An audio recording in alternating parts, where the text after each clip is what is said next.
Assalamualaikum warahmatullahi wabarakatuh. Perkenalkan, nama saya Rizky Rebendi dari kelompok 5.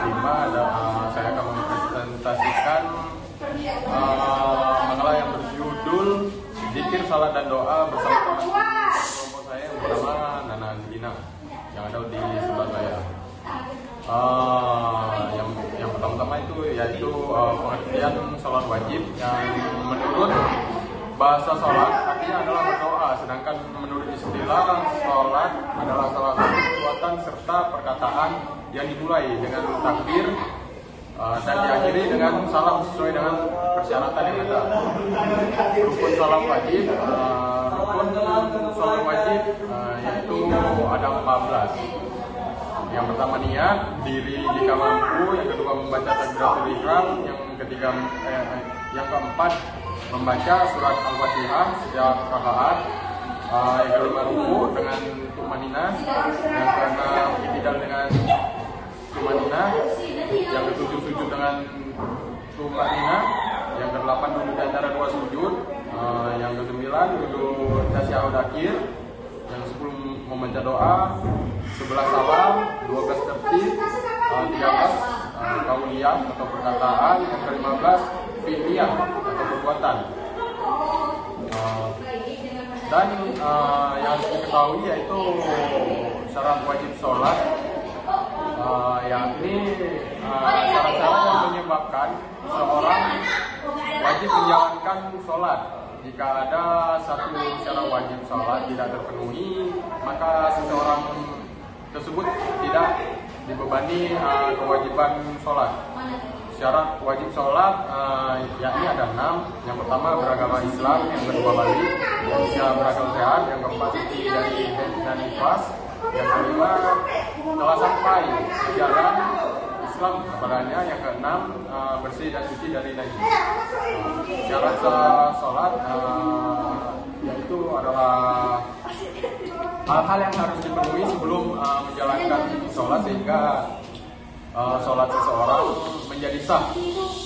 Jika salah satu syarat sah sholat tidak terpenuhi, maka sholat tersebut tidak sah dan harus diulangi.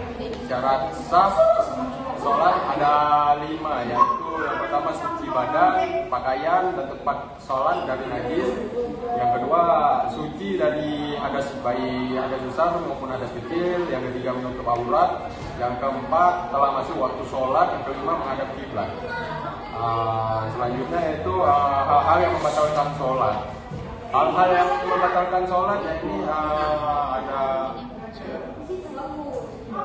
ada beberapa hal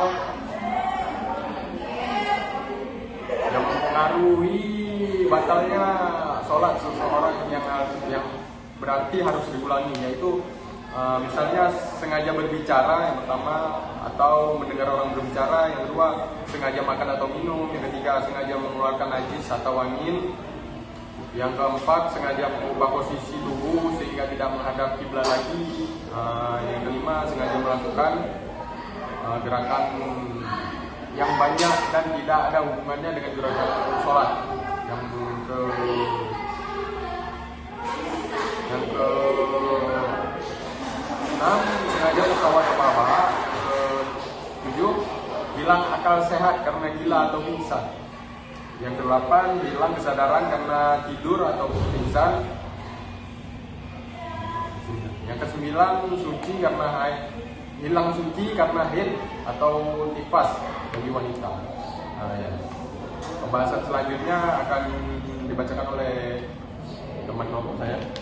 Pembagian salat. 1. Salat Jumat. Ternyata Allah juga menjelaskan makna salat selain salat 5 waktu. Misalnya seperti ayat Allah yang menyampaikan tentang salat Jumat seperti ayat berikut ini. Wahai orang-orang yang beriman, apabila telah diseru untuk melaksanakan salat pada hari Jumat, maka segeralah kamu mengingat Allah dan tinggalkanlah jual beli. Yang demikian itu lebih baik bagimu jika kamu mengetahuinya. Yang kedua, salat jenazah.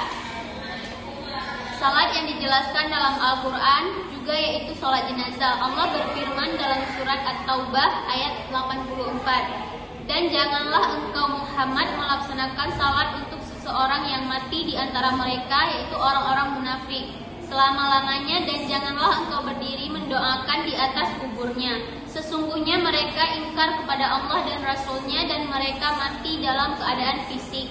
Yang ketiga yaitu salat sebagai pemberi berkah dan rahmat. Allah berfirman dalam ayatnya, sesungguhnya Allah dan para malaikatnya bersalawat untuk Nabi. Wahai orang-orang yang beriman, bersalawatlah kamu untuk Nabi dan ucapkanlah salam dengan penuh penghormatan kepadanya. Quran Surah Al-Ahzab ayat 56. Namun, apa maksud dari Allah Subhanahu wa taala bersalawat untuk Nabi? Ternyata makna salawat di sini ialah rahmat dan kasih sayang. Meski dalam bahasa Indonesia salat dan salawat memiliki makna yang berbeda, tetapi dalam bahasa Arab mereka berdua memiliki arti yang sama. Bedanya salat adalah bentuk tunggal, sementara salawat berbentuk masdar. Yang keempat, salat untuk meminta ampun. Makna salat akan berubah jika yang mengerjakannya adalah malaikat dan ditunjukkan kepada Nabi Muhammad SAW. Maka maknanya berubah menjadi meminta ampunan. Tidak boleh diterjemahkan bahwa para malaikat melakukan salat kepada Nabi Muhammad SAW. Yang kelima yaitu membaca salawat. Salat kita kepada Nabi Muhammad SAW adalah membaca lafal salawat yang kita kenal dalam bahasa Indonesia, yaitu membaca Allahumma sholli ala Sayyidina Muhammad, seperti hadis yang diriwayatkan Bukhari dan Muslim. Ya Rasulullah, kami sudah tahu bagaimana menyampaikan salam kepada Anda, tapi bagaimana cara kami salat kepada Anda? Beliau SAW menjawab, lafazkan Allahumma sholli ala Muhammad wa ala ali Muhammad. Yang keenam, salat untuk mendoakan. Tak hanya makna di atas, ternyata salat juga terkadang dimaknai sebagai mendoakan, sebagaimana yang tempat di dalam ayat berikut.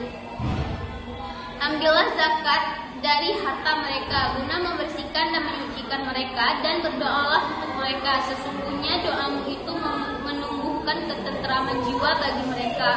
Allah Maha mendengar, Maha mengetahui. Quran Surat At-Taubah ayat 103. Selanjutnya yaitu zikir. Zikir adalah praktik mengingatkan dan memuji Allah Subhanahu wa taala secara terus-menerus dalam hati atau dengan suara. Dalam Islam, zikir merupakan salah satu ibadah yang dianjurkan dan ditekankan untuk dilakukan secara rutin.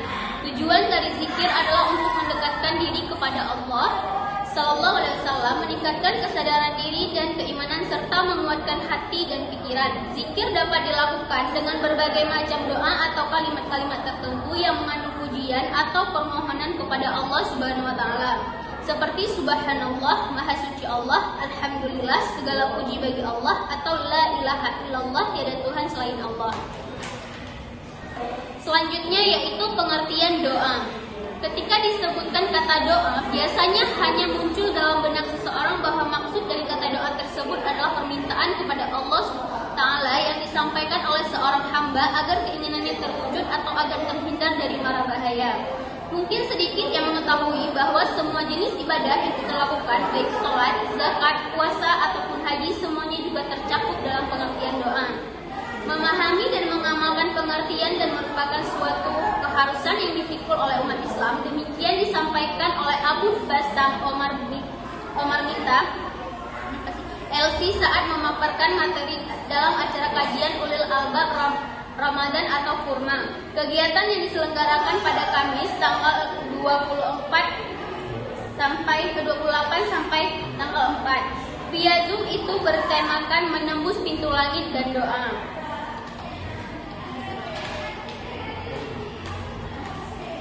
Doa itu lahir dari sebuah pemahaman, lahir dari sebuah kondisi makna. Allah jadikan manusia itu lemah, lapar, memiliki macam kelemahan untuk menjadikan medan ujian bagi kehidupan manusia.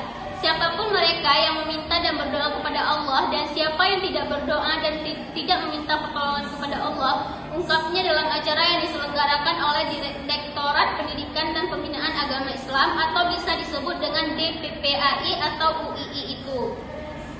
Ia juga mengungkapkan bahwa makna dari doa tidak hanya berlandaskan prinsip fikih amaliyah semata, akan tetapi doa juga memiliki kedalaman rohani terhadap nilai-nilai ketauhidan dan akidah Islam yang kuat. Doa itu merupakan penjabaran tauhid dalam manusia. Maka inilah yang menjadikan kita akhirnya paham bahwa doa itu merupakan perkara besar. Dia tidak dipandang hanya dari sudut pandang fikih, tetapi dia merupakan bagian dari akidah. Jadi jangan dikira doa itu bagian dari fikih saja. Doa itu masuk dalam pusaran akidah jelasnya. Melalui jejak historis, pentingnya doa juga nyatanya sudah diamalkan oleh umat-umat terdahulu. Bahkan para nabi dan rasul pun mempercayai doa yang mereka panjatkan terbukti terkabul dengan mereka berserah diri dan memohon pertolongan kepada Allah. Hal ini bisa dilihat melalui isi dari kandungan ayat-ayat Al-Quran.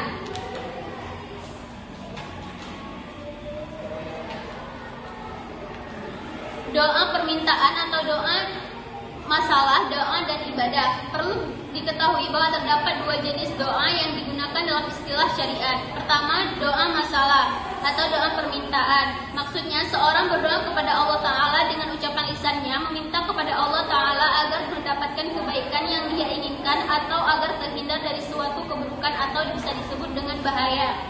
Inilah pengertian doa yang banyak dipahami oleh kaum muslimin. Kedua, doa ibadah. Maksudnya semua jenis ibadah yang kita lakukan pada hakikatnya adalah doa. Buktinya, kalau kita bertanya kepada seseorang yang beribadah kepada Allah Ta'ala, apa tujuanmu mendirikan sholat, berpuasa, menunaikan zakat, dan menunaikan hak Allah Ta'ala?